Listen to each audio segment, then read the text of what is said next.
Avant de procéder à la communication proprement dite entre les deux composants, arrêtons-nous sur les deux valeurs que nous venons de créer, star width et rating.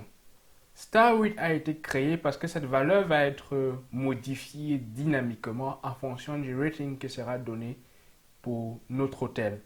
Alors star width, nous voulons passer cette valeur de façon dynamique également dans notre template. Et pour cela, nous allons utiliser à nouveau le property binding que nous avons vu quelques vidéos plus précédemment. Alors pour cela, on va utiliser l'attribut style en HTML auquel nous pouvons passer également la valeur avec le property binding. Et pour cela, on va dire style.width pour dire qu'on veut donner en fait la valeur en CSS width et cette valeur sera donnée en pixels.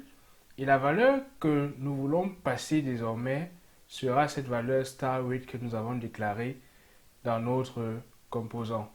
Ainsi, on vient de procéder à un property binding de la valeur du star à notre composant, ou du moins à passer cela au style en pixels.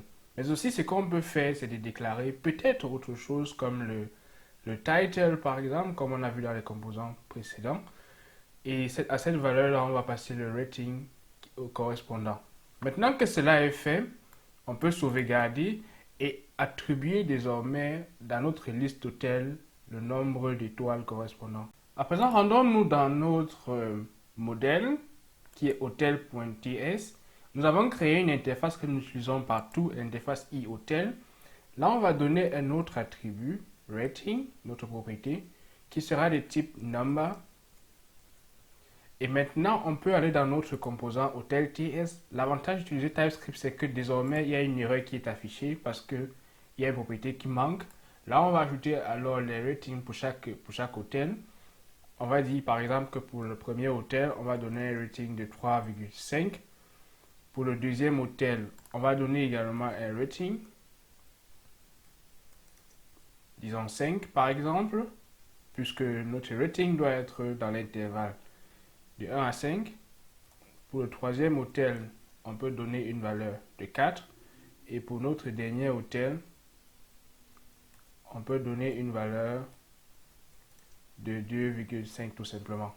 Maintenant que c'est fait, on peut utiliser désormais l'expression de rating pour passer cela comme paramètre. Et pour cela, ce qu'on doit faire, c'est de venir dans notre composant enfant et de dire quelle sera la propriété qui va recevoir cela. La propriété que nous avons identifiée, c'est rating. Pour que cela puisse recevoir les données de parents, on va décorer cette propriété d'une fonction qui est déclarée par Angular, qu'on appelle le input. C'est écrit sous forme de décorateur. On va écrire @input. Et lorsque cela est fait, on va vérifier que input a été importé également de Angular Core. Lorsque c'est fait, on peut désormais aller dans notre hotel list. Désormais, on va dans notre parent et on écrit sous forme de property binding avec des crochets. Et dans les crochets, on va utiliser la propriété que nous venons de déclarer ici, qu'on appelle rating. Donc, dans le côté gauche de l'expression, dans les crochets, on utilise l'expression qu'on vient de déclarer dans notre composant enfant star rating component. Et ici, on n'aura plus qu'à appeler depuis l'hôtel la nouvelle propriété qu'on vient de donner ici, qui s'appelle rating, hotel.rating. Donc cette valeur va être donc passée de façon dynamique à notre composant enfant. Et ainsi, on procède à la communication du parent vers l'enfant car la valeur vient du parent et est envoyée de l'autre côté à rating à l'enfant. En regardant dans notre navigateur, on se rend compte que désormais, le nombre d'étoiles sélectionnées a été affiché. 5 étoiles, 4 étoiles, 3,5 étoiles, 2,5 étoiles.